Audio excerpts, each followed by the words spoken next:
افغانستان ته مال وړونکي دا ګاډي د تورخم دروازې تړل کېدو له امله ریسار دي او د خیبر درې په لار په کتارونو کې ودرول شوي.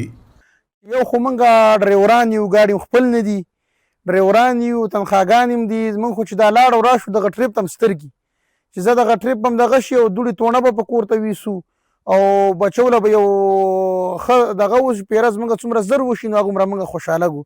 او دا پیره دومره موږ باندې لیټ کړه چې موږ 2 میاشتې 1 میاشته دا خو یوه ورځ نه شوه، 2 ورځې د دوی بارډر نه شوې، دا خو مسلسل هم دغه شان د دې کال کې خو 4-5 ځل بند شو. نو ډېر سخت مشکلات سره مخ یو. تورخم دروازه د اکتوبر په 11 نیټه د پاکستاني ځواکونو او افغانستان کې د طالبانو ځواکونو ترمنځ لږ تر لږه په 5 سرحدي پولو باندې سختو نښتو نه پس هر ډول تګ راتګ لپاره تړل شوی. د دواړو حکومتونو موږ دغه درخواست ورته کوو چې خیر دا چې تاسو مشکل راځي، خفګان هم راځي، باید دا ترانسپورټ نه غیر دا کارونه تاسو وکړئ.